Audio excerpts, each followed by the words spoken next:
Aggressive हूँ कि Jammu and Kashmir के पीएको को आप भारत का हिस्सा नहीं मानते हो क्या? एग्रेसिव ना हो, जान दे देंगे इसके लिए। क्या बात कर रहे हो आप? एग्रेसिव होने की क्या बात कर रहे हो? जान दे देंगे इसके लिए। नमस्कार साथियों, आज हम बात कर रहे हैं पाकिस्तान ऑक्युपाइड कश्मीर यानी पीओके की। तो आज हम ये कह रहे हैं कि क्या पाकिस्तान ऑक्युपाइड कश्मीर बहुत जल्दी ही भारत में मिलने जा रहा है? क्या ऐसी परिस्थितियां देश और दुनिया में बन रही हैं? क्या ये पूरी तरीके से भारत के अनुकूल परिस्थितियां हैं? तो आज की वीडियो में हम इसी मुद्दे के ऊपर चर्चा करेंगे। वीडियो के आखिर तक बने रहें, चैनल को सब्सक्राइब करें और वीडियो को ज़्यादा से ज़्यादा शेयर करें। तो चलिए आज की वीडियो को शुरू करते हैं। तो आज हम बात कर रहे हैं पीओके की, यानी पाकिस्तान ऑक्युपाइड कश्मीर की, जो भारत के एजेंडे में लगभग 70 साल से बना हुआ है। और ख़ास तौर से जो है जब से 2014 के बाद भारत में बीजेपी की सरकार आई है और मोदी प्रधानमंत्री बन गए हैं, और बीजेपी के आने के बाद ये मुद्दा भारत के एजेंडे में लगभग अब एक बड़ा मुद्दा बचा हुआ है जो भारत को अब इसको पाना है। तो जैसे भारतीय जनता पार्टी ने अपने एजेंडे में कुछ बड़े मुद्दों को शामिल किया था, जिसमें राम मंदिर था, जिसमें धारा 370 थी, जिसमें ट्रिपल तलाक भी था। तो बहुत बड़े बड़े मुद्दे भारतीय जनता पार्टी ने अपने शासनकाल में और सरकार में इन सारे बड़े मुद्दों को अब निपटा दिया है। अब भारतीय जनता पार्टी यानी कि प्रधानमंत्री नरेंद्र मोदी के सामने एक ही बड़ा मुद्दा बना हुआ है, जिसको हम कहते हैं पीओके। तो पीओके ही अब प्रधानमंत्री मोदी के सामने एक टारगेट है और इसको प्रधानमंत्री मोदी बहुत जल्दी ही पूरा कर सकते हैं। क्योंकि प्रधानमंत्री मोदी के लिए हमेशा से ये कहा जाता है कि वो हमेशा सरप्राइज ही देते हैं, और बहुत लोग ये विपक्ष के भी और विपक्षी पार्टियां भी हमेशा इस बात को प्रधानमंत्री मोदी को पूछती भी रहती थी, राम मंदिर के मुद्दे के ऊपर भी, कि राम मंदिर की जो है वो तारीख, राम मंदिर कब बनेगा, इसकी तारीख क्या होगी। लेकिन उन्होंने कभी भी तारीख नहीं बताई और तारीख बताए बिना ही उन्होंने राम मंदिर के मुद्दे को सुलझा दिया।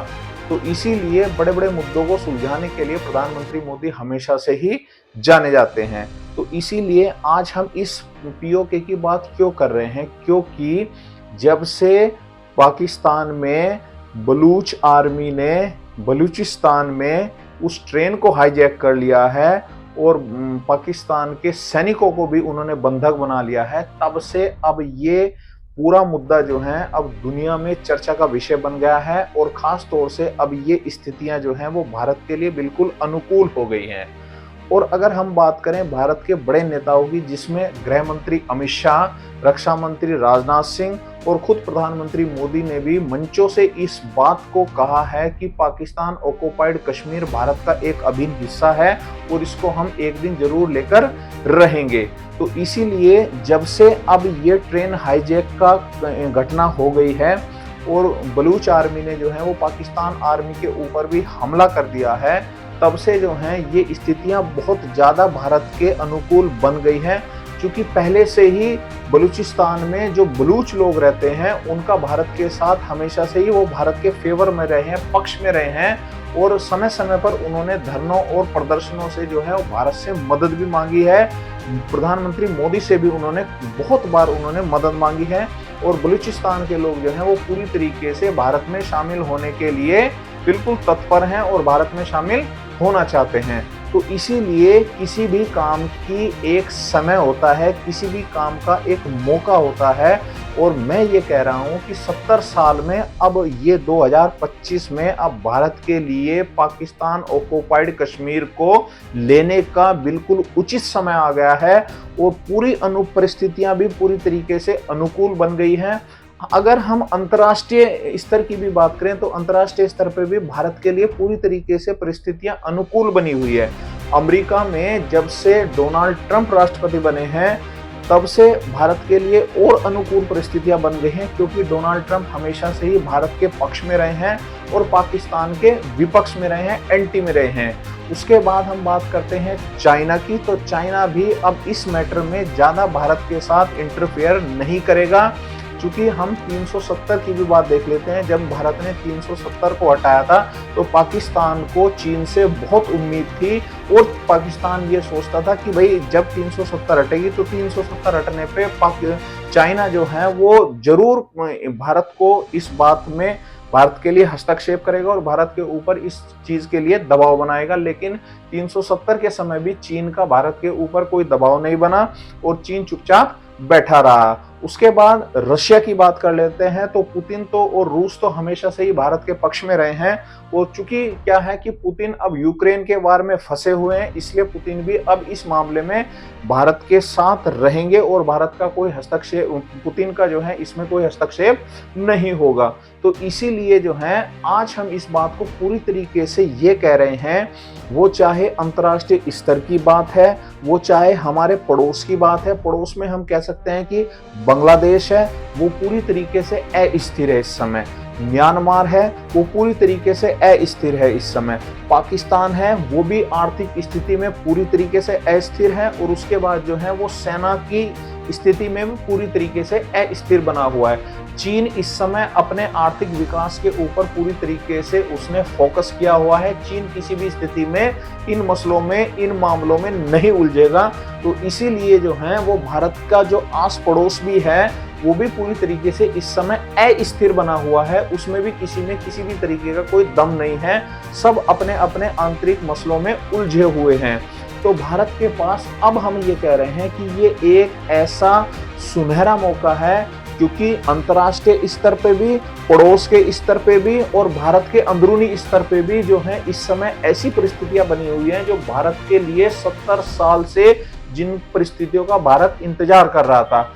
चूंकि देश में भी प्रधानमंत्री बहुत ताकतवर हैं, उसके बाद विदेश में भी प्रधानमंत्री बहुत ताकतवर हैं और मोदी जो हैं वो ऐसी स्थिति में अब बने हुए हैं कि वो किसी भी एक्शन को, किसी भी काम को करने में पूरी तरीके से सक्षम है। तो इसीलिए जो है आज ऐसी परिस्थितियां भारत के लिए बन गई हैं कि पाकिस्तान ऑक्युपाइड कश्मीर पीओके को वो आसानी से लिया जा सकता है।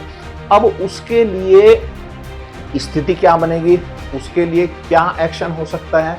एक्शन देखिए, दो ही तरीके का पीओके के लिए एक्शन हो सकता है। पीओके को दो ही तरीके से लिया जा सकता है। सबसे पहला तरीका तो है फौज का तरीका। बिना फौजी कार्रवाई के हम पाकिस्तान ऑक्युपाइड कश्मीर को ले नहीं सकते हैं। कुछ ऐसे भी लोग हैं जो ये कहते हैं कि हम पीओके को जो है वो वहाँ की जनता है, वो जनता प्रदर्शन कर रही है, वो जनता भारत के पक्ष में है, वो वहाँ पर एक रेफरेंडम हो जाएगा, जनमत संग्रह हो जाएगा, बलूचिस्तान के लोग जो हैं वो भारत के पक्ष में आ जाएंगे। ये एक बहुत ही लंबा प्रोसीजर है पाकिस्तान ऑक्युपाइड कश्मीर को भारत में मिलाने के लिए। तो एक तो आर्मी इसमें ऑप्शन है और दूसरा एक रेफरेंडम है कि वहां पर जो है क्या रेफरेंडम किया जाए, जनमत संग्रह किया जाए बलूचिस्तान में।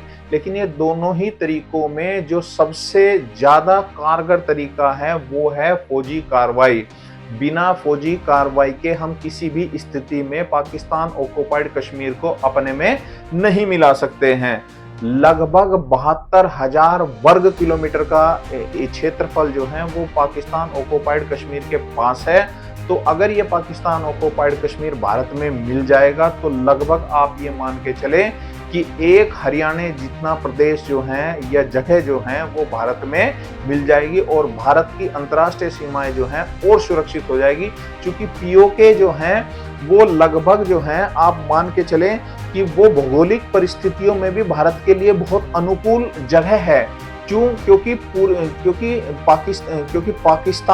पाकिस्तान का एक एरिया और उसके बाद जो है हम जब ये हिमालय की बात करते हैं तो हिमालय से जब दूसरी तरफ हम जाते हैं कराकोरम जो हाईवे है और ये जो गिलगित बाल्टिस्तान भी है, इसी गिलगित बाल्टिस्तान और बलूचिस्तान से ही होकर चाइना का जो है वो BRI जो चाइना इंटरनेशनल एक हाईवे बना रहा है वो उसी बलूचिस्तान से होकर जा रहा है जिस बलूचिस्तान को हम पीओके कहते हैं। तो इसीलिए अगर पाकिस्तान ऑक्युपाइड कश्मीर हमारे पास आता है तो हम चीन की भी गर्दन को दबा सकते हैं और पाकिस्तान की गर्दन को भी दबा सकते हैं।